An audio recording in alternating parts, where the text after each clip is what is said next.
Doug Wyllie with Police Magazine here in St. Louis at ILETA 2022, and this is Coffee with Police Experts. I'm here with Graham Tinius. Graham, you're with the National Association of FTOs, is that correct? Yeah, so Graham, I was very taken last night at the Emerson Hour with your discussion and the thoughts that you shared. I was honored to be a part of the Emerson Hour last year, and I know that it can be a challenging thing to say, I'm going to do this in 9 minutes, I'm going to make people moved in that 9-minute period of time.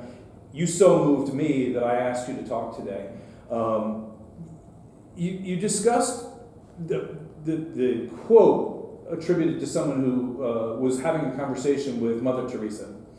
And that person had said, in some context or another, how are you going to feed, or how are we going to feed, or how am I going to feed all of these children? And Mother Teresa said, essentially, just feed one. Correct. And it was very touching to me, and I wanted you to go further into that here today. Tell me first off, tell me what you said last night in a brief summary, and then how that really, that just feed one mentality has fed into so much of the work that you do. Yeah, so I've always been really taken by that quote, or by that statement from Mother Teresa. Again, kind of like an overarching theme of my conversation was last night was like having attention deficit disorder, especially as an adult, is really frustrating, where sometimes that feeling of being overwhelmed, you need to chunk information off, right? So like there's a variety of things that really speak to me. Below 100s, what's important now, right? So like that's another way. Just feed one. It's a similar concept, but instead of prioritizing, it's more about addressing needs one at a time. So these are just ways for me to kind of compartmentalize bigger concepts so that they're easier to bite off. What I also like about it is that in law enforcement, right? Like as a cop, I can't stop everyone from being victimized, right? But if I do my job correctly, maybe I stop one person from being victimized, right? I can't arrest all the criminals, but if I do my job correctly, maybe I can arrest and have one prosecuted, you know? And it's small victories like that that really speak to me. At my former agency, I helped start a program, an opiate amnesty program for people who are addicted to any opiate, where they could come in and instead of facing prosecution and arrest, they would get 30 days of inpatient treatment. This was a long project I worked on for probably 18 months with a lot of other people. And in the beginning, people would say, you know, they're addicts, they're just going to relapse. Like, you're wasting time, you're wasting money, because they're going to go into the program, they're going to come out, they're going to relapse. Right before I moved from Arizona, where I worked previously, to Utah, we had a fundraising gala for that organization that exists now. And I heard a young lady speak, and she was in her mid-20s, and she had a kid, and she said she was a full-blown heroin addict, and CPS had taken her child away. And in a last-ditch effort, she just happened to stumble across our program and went through it, did 30 days of treatment, came out clean, had been at this point clean for eight months or a year or something like that, and petitioned and got custody for her child back. And she was extremely emotional, talking about how that program saved her life and saved her family. And I left that night going, that's it, right? Like, that program is a success. They could shut down tomorrow. No one else could ever graduate. It doesn't matter to me. And that's the just feed one concept, right? Like, accept the victories that we have and recognize that, like, if you can fundamentally change one person's life, that's all you should need. Yeah, Brian Willis with ILETA, of course, and one of the people who's taught both of us what's important now. You know, he'll often speak about having that, you know, your life is your legacy, you know, and if you have an impact on one individual, a positive effect on one individual, you really have made your mark on the world. And if you've had that one person, that woman, that child now has a mother to grow up with, and that child might have a much better life than they heretofore wouldn't have had. Certainly the mother is advantaged by having contact with you. I also think, too, about what you talked about last night in your work with the FOP DART, you know, and you went to Kentucky. Correct. And then you went to Colorado, and you described devastation which you had never before seen, and almost unimaginable Herculean type tasks of swaths of land, either burned or blown down. And your approach, just feed one, helping that one victim. You spoke of searching the cinders, ash in this pit, and finding that one belonging, a piece of jewelry or an artifact from a family history. It's that type of thing, and how, your experience can be very much an influence on others. It certainly was on everyone, I think, in the room last night.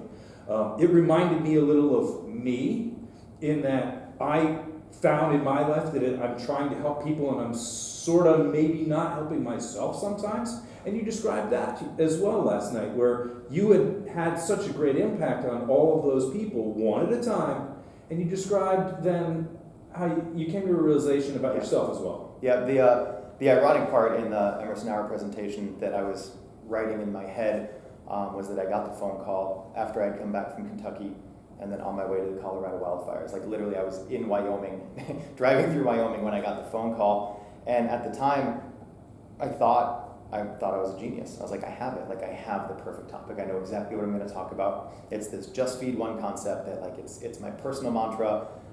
It's a message that I like to spread. And I have just spent, the last 2 weeks literally feeding one person at a time. And now I'm on my way to do that again. Right? Yeah. And remembering the devastation in Kentucky, and I had never been exposed to tornado damage before. Like you said, it's unimaginable. I have volumes of pictures and videos that I took myself, and even when I come back and look at them now, I'm like, it's not accurate. Like it's not deep enough to show. So as I'm driving by myself in my truck, from the Salt Lake area to the Denver area, a lot of time to think about this, and I'm trying to write this narrative in my head, and it's coming together perfectly. So I ended up going to Colorado, and then some things happen in my personal life, and I end up coming back.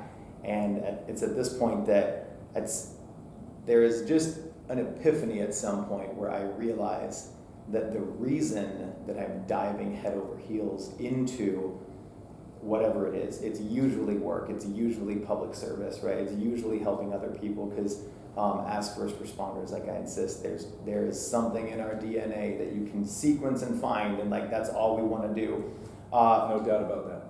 But what I'm doing is I'm working 16 and a half hour shifts when I don't have to, and I'm going to other states to help people when I don't have to, because it keeps me busy and it keeps my mind preoccupied. And what I eventually come to find is that when my family is asleep and I'm up and it's 11 midnight, 1 a.m., I'm becoming profoundly sad is the best way to describe it. I had several periods of not being able to stop crying, and I'm not like, oh, there was this one call and I'm very sad about that. Like it was just waves of emotions. And I realized that obviously I don't enjoy those feelings. And when you are working to the point of exhaustion, you don't have to have those feelings because you don't have time for feelings, right? So we're in Kentucky. We're literally going door to door. We're helping people. We're helping people move furnishings. There was a wheelchair-bound woman. We packed her entire house in 45 minutes because she wasn't able to pack. It was exhausting. It was rewarding. It made me feel like I was accomplishing something, but at the same time, that was so much better than the 30 minutes before I was going to bed at night. Yeah.